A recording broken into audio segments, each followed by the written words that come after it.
नमस्कार दोस्तों, स्वागत है आप सभी का हमारे GK GS rapid test series part 8 में। आज हम करने वाले हैं 30 मोस्ट इम्पॉर्टेंट एमसीक्यू क्वेश्चंस जो आपके आने वाले एग्जाम्स जैसे SSC, railway, Bihar police, GD या किसी भी कॉम्पिटिटिव एग्जाम्स के लिए बेहद ज़रूरी है। तो आप लोग वीडियो के अंत तक जरूर बने रहिएगा और हर क्वेश्चन का आंसर देने की कोशिश कीजिएगा। बिना टाइम वेस्ट किए हम लोग क्वेश्चन पे चलते हैं। आज का क्वेश्चन नंबर 1 है, निम्नलिखित में कौन मूल राशि है। क्वेश्चन हमारा क्या है, निम्नलिखित में कौन मूल राशि है। आप लोगों के सामने 4 ऑप्शंस दिया गया है। इसका राइट आंसर क्या होगा आप लोग कमेंट बॉक्स में ज़रूर बताना। तो इसका राइट आंसर हो जाएगा ऑप्शन नंबर बी, लंबाई, द्रव्यमान और समय। मूल राशि कौन कौन सी होती है, तो लंबाई, द्रव्यमान और समय होती है। Option number B is the right answer हो जाएगा। अब चलिए नेक्स्ट क्वेश्चन पे चलते हैं। क्वेश्चन नंबर 2 है, 1 नैनोमीटर यानी एनएम बराबर क्या होता है। क्वेश्चन से 1 नैनोमीटर बराबर क्या होता है। आप लोगों के सामने 4 ऑप्शंस दिया गया है। इसका राइट आंसर आप लोग कमेंट बॉक्स में कमेंट कीजिए, इसका राइट आंसर क्या होगा। तो इसका राइट आंसर हो जाएगा option number B, 10⁻⁹ metre. 1 nanometre बराबर क्या होता है, तो 10⁻⁹ मीटर होता है। Option number B is the right answer हो जाएगा। आइए नेक्स्ट क्वेश्चन पे। क्वेश्चन नंबर 3 है, ताप 100 डिग्री सेल्सियस को केल्विन में बदलने पर क्या होता है। क्वेश्चन से हमारा ताप 100 डिग्री सेल्सियस को केल्विन में बदलने पर क्या होता है। तो इसका राइट आंसर हो जाएगा ऑप्शन नंबर सी, 373 के हो जाता है। ताप को 100 डिग्री सेल्सियस को केल्विन में बदलने पर क्या होगा, तो 373 के हो जाएगा। Option number C is the right answer. चलिए नेक्स्ट क्वेश्चन पे। अगला क्वेश्चन है क्वेश्चन नंबर 4, घनत्व का एसआई मात्रक क्या होता है। क्वेश्चन से हमारा घनत्व का एसआई मात्रक क्या होता है। तो इसका राइट आंसर हो जाएगा ऑप्शन नंबर ए, केजी पर मीटर क्यूब होता है, यानी किलोग्राम प्रति घन मीटर होता है। Option number A is the right answer हो जाएगा। चलिए नेक्स्ट क्वेश्चन पे। क्वेश्चन नंबर 5 है, एसआई पद्धति में कुल कितनी आधारभूत राशियां हैं। क्वेश्चन से एसआई पद्धति में कुल कितनी आधारभूत राशियां हैं। तो आप लोग इसका आंसर कमेंट बॉक्स में कमेंट कीजिए जल्दी कि इसका राइट आंसर क्या होगा। तो इसका राइट आंसर हो जाएगा ऑप्शन नंबर सी, 7। एसआई पद्धति में कुल कितनी आधारभूत राशियां होती है, तो टोटल 7 होती है। Option number C is the right answer हो जाएगा। चलिए नेक्स्ट क्वेश्चन पे। क्वेश्चन नंबर 6 है, पदार्थ के कणों का गुण है। पदार्थ के कणों का गुण है, क्या होगा इसका राइट आंसर। तो पदार्थ के कणों का गुण आकर्षण होता है, गति होता है, रिक्त स्थान यानी सभी हो जाएगा। Option number D is the right answer हो जाएगा। ओके, चलिए नेक्स्ट क्वेश्चन पे। क्वेश्चन नंबर 7 है, पदार्थ की कितनी अवस्थाएं होती है। क्वेश्चन से हमारा पदार्थ की कितनी अवस्थाएं होती है। तो इसका राइट आंसर हो जाएगा ऑप्शन नंबर बी, मुख्य रूप से 3 अवस्थाएं मानी जाती है, ठोस, द्रव और gas. Option number B is the right answer हो जाएगा। चलिए नेक्स्ट क्वेश्चन पे। क्वेश्चन नंबर 8 है, किस अवस्था में संपीड्यता सबसे कम होती है। क्वेश्चन से हमारा किस अवस्था में संपीड्यता सबसे कम होती है। तो ठोस अवस्था में संपीड्यता सबसे कम होती है।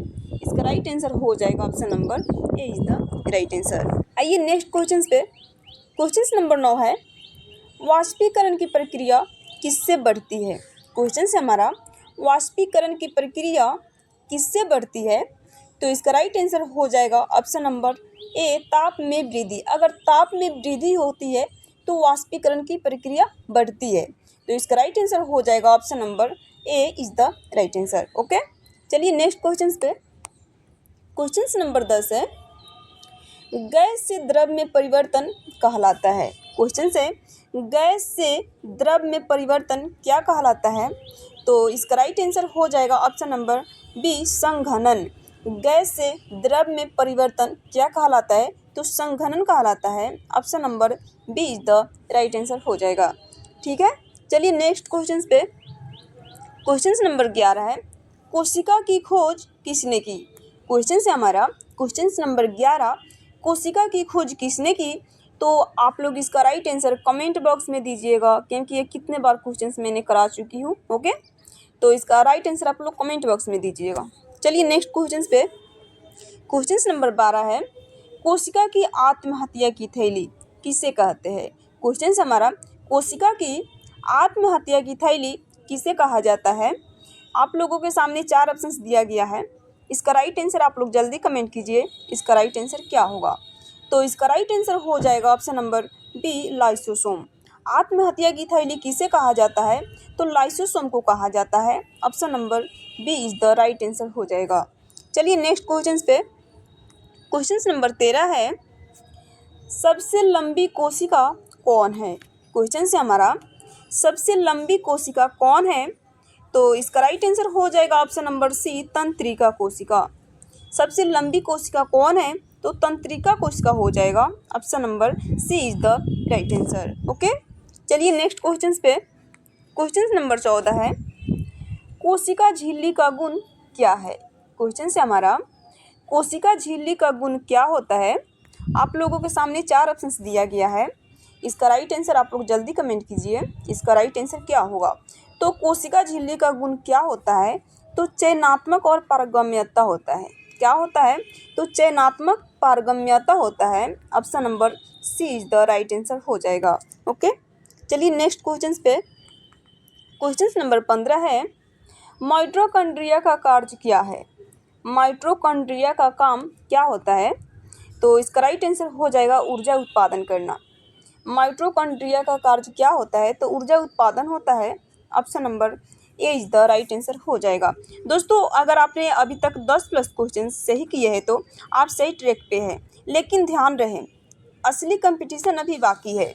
अगले सवाल थोड़े ट्रिकी होने वाले हैं, इसलिए आप लोग हर सवाल को ध्यान से पढ़ें, क्योंकि एग्जाम में छोटी गलती ही बड़ा नुकसान कर सकती है। तो फोकस बनाए रखिए और चलते हैं अगले सवाल की तरफ। ओके, तो चलिए नेक्स्ट क्वेश्चन से, क्वेश्चन नंबर 16 है, उत्पादन का सबसे महत्वपूर्ण साधन है। क्वेश्चन से हमारा, उत्पादन का सबसे महत्वपूर्ण साधन है, तो उत्पादन का सबसे महत्वपूर्ण साधन भूमि हो जाएगा, क्योंकि अगर भूमि ना रही तो कोई भी उत्पादन नहीं हो सकता है। इसलिए उत्पादन का सबसे महत्वपूर्ण साधन क्या माना जाता है, तो भूमि को माना जाता है। Option number C is the right answer हो जाएगा। ओके, चलिए नेक्स्ट क्वेश्चन की तरफ, क्वेश्चन नंबर 17 है, कार्यशील पूंजी का उदाहरण है। क्वेश्चन से हमारा, कार्यशील पूंजी का उदाहरण है, तो इसका राइट आंसर हो जाएगा ऑप्शन नंबर सी, खाद बीज। कार्यशील पूंजी का उदाहरण क्या है, तो खाद बीज हो जाएगा। Option number C is the right answer. चलिए नेक्स्ट क्वेश्चन की तरफ, क्वेश्चन नंबर 18 है, चल पूंजी किसे कहते हैं। क्वेश्चन से, चल पूंजी किसे कहते हैं, तो इसका राइट आंसर हो जाएगा ऑप्शन नंबर सी, बीज और खाद को। चल पूंजी किसे कहा जाता है, तो बीज और खाद को कहा जाता है। Option number C is the right answer हो जाएगा।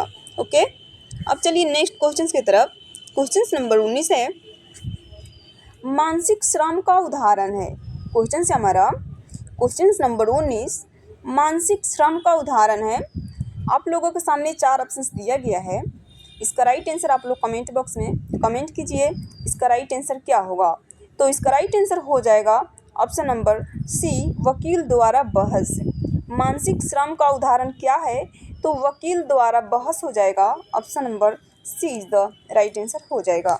ओके, चलिए नेक्स्ट क्वेश्चन की तरफ, क्वेश्चन नंबर 20 है, माल्थस का सिद्धांत किससे संबंधित है। क्वेश्चन से हमारा, माल्थस का सिद्धांत किससे संबंधित है। आप लोगों के सामने 4 ऑप्शंस दिया गया है। इसका राइट आंसर आप लोग कमेंट बॉक्स में कमेंट कीजिए कि माल्थस का सिद्धांत किससे संबंधित है।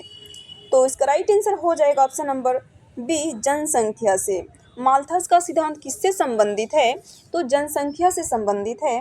इसका राइट आंसर हो जाएगा ऑप्शन नंबर बी। ओके, चलिए नेक्स्ट क्वेश्चन की तरफ। दोस्तों, अगर वीडियो पसंद आ रहा हो तो वीडियो को लाइक कर दीजिएगा, अपने दोस्तों के पास शेयर भी कर दीजिएगा। ओके, क्वेश्चन नंबर 21 है, भारत क्षेत्रफल के अनुसार विश्व में किस स्थान पर है। क्वेश्चन से हमारा, भारत क्षेत्रफल के अनुसार विश्व में किस स्थान पे है, तो इसका राइट आंसर हो जाएगा ऑप्शन नंबर सी, 7वां स्थान पे है।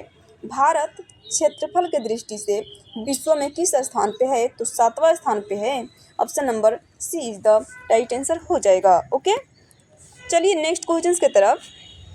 क्वेश्चन नंबर 22 है, भारत की मानक समय रेखा है। क्वेश्चन है हमारा, भारत की मानक समय रेखा क्या है। आप लोगों के सामने 4 ऑप्शंस दिया गया है। इसका राइट आंसर आप लोग जल्दी से कमेंट कीजिए कि भारत की मानक समय रेखा क्या है। तो इसका राइट आंसर हो जाएगा option number B, 82 degree 30 minute पूर्वी देशांतर तक। भारत की मानक समय रेखा क्या है, तो 82 डिग्री 30 मिनट पूर्वी देशांतर तक हो जाएगा। Option number B is the right answer. अब चलिए नेक्स्ट क्वेश्चन की तरफ। क्वेश्चन नंबर 23 है, भारत और चीन के बीच सीमा रेखा है। क्वेश्चन है, भारत और चीन के बीच सीमा रेखा है, यानी भारत और चीन के बीच की सीमा रेखा को किस नाम से जानते हैं। तो आप लोगों के सामने 4 ऑप्शंस दिया गया है। इसका राइट आंसर आप लोग कमेंट बॉक्स में कमेंट कीजिए, इसका राइट आंसर क्या होगा। तो इसका राइट आंसर हो जाएगा ऑप्शन नंबर ए, मैकमोहन रेखा। भारत और चीन के बीच सीमा रेखा को किस नाम से जानते हैं, तो मैकमोहन रेखा के नाम से जाना जाता है। Option number A is the right answer हो जाएगा। अब चलिए अगले सवाल की तरफ। क्वेश्चन नंबर 24 है, भारत के मुख्य भाग का अक्षांशीय विस्तार है। क्वेश्चन है हमारा, भारत के मुख्य भाग का अक्षांशीय विस्तार क्या है। तो आप लोगों के सामने 4 ऑप्शंस दिख रहा होगा। इसका राइट आंसर आप लोग जल्दी से सोच समझ के कमेंट कीजिए, इसका राइट आंसर क्या होगा।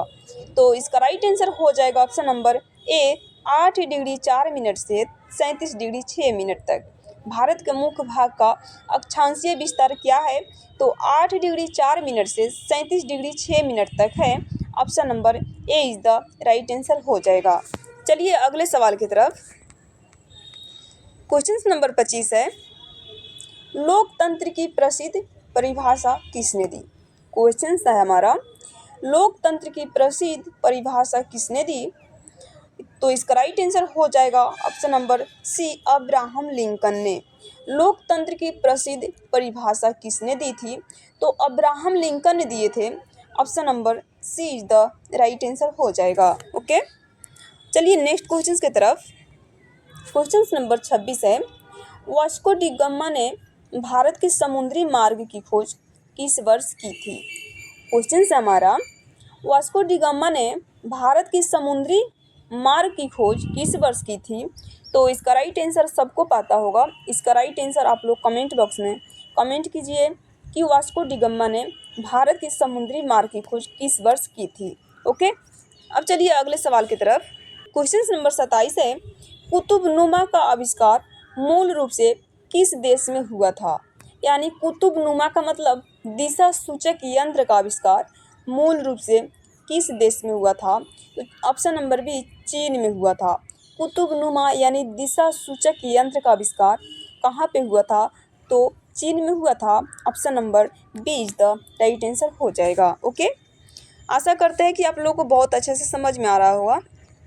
अगला क्वेश्चन है, क्वेश्चन नंबर 28 है, आधुनिक युग में नई दुनिया किस महाद्वीप को कहा गया। क्वेश्चन है हमारा, आधुनिक युग में नई दुनिया किस महाद्वीप को कहा गया। आप लोगों के सामने 4 ऑप्शंस दिया गया है। इसका राइट आंसर आप लोग जल्दी से कमेंट कीजिए कि आधुनिक युग में नई दुनिया किस महाद्वीप को कहा गया है। तो इसका राइट आंसर हो जाएगा ऑप्शन नंबर सी, उत्तर व दक्षिण अमेरिका को। नई दुनिया किस देश को कहा गया है, तो उत्तर व दक्षिण अमेरिका को कहा गया है। Option number C is the right answer हो जाएगा। और अमेरिका की खोज किसने की थी, आप लोग इसका राइट आंसर कमेंट बॉक्स में दीजिएगा कि अमेरिका की खोज किसने की थी। ओके, चलिए नेक्स्ट क्वेश्चन की तरफ।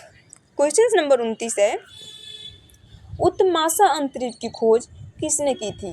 क्वेश्चन है हमारा, उत्तमाशा अंतरिक्ष की खोज किसने की थी। तो इसका राइट आंसर हो जाएगा option number C, Bartholomew Dias ने किए थे। उत्तमाशा अंतरिक्ष की खोज किसने की थी, तो बार्थोलोम्यू डियाज ने किए थे। Option number C is the right answer हो जाएगा। ओके, तो चलिए नेक्स्ट क्वेश्चन की तरफ। क्वेश्चन नंबर 30 है, आज का हमारा अंतिम क्वेश्चन है, पूरी दुनिया का चक्कर लगाने वाला प्रथम नाविक कौन था। प्रथम यानी पहला, पूरी दुनिया का चक्कर लगाने वाला पहला नाविक कौन था। तो आप लोगों के सामने 4 ऑप्शंस दिया गया है। इसका राइट आंसर आप लोग जल्दी से कमेंट कीजिए। इसका राइट आंसर क्या होगा? ओके, कर दिया ना? तो इसका राइट आंसर हो जाएगा ऑप्शन नंबर बी, मैगेलन ने। पूरी दुनिया का चक्कर लगाने वाला पहला नाविक कौन था? तो मैगेलन था, जो पूरी दुनिया का चक्कर लगाया था। तो इसका राइट आंसर हो जाएगा ऑप्शन नंबर बी, मैगेलन, जो पूरी दुनिया का चक्कर लगाया था। ओके दोस्तों, आपने पूरा पार्ट 8 टेस्ट कंप्लीट कर लिया। अब जल्दी से अपने स्कोर को चेक करें और कमेंट में ज़रूर बताएं कि आपने कितने सही किए। अगर आपका स्कोर 25 प्लस है तो आप एग्ज़ाम देने के लिए रेडी है। अगर कम है तो कोई बात नहीं, प्रैक्टिस जारी रखो। प्रैक्टिस ही सिलेक्शन की चाबी होती है। मिलते हैं पार्ट 9 में, तब तक के लिए धन्यवाद।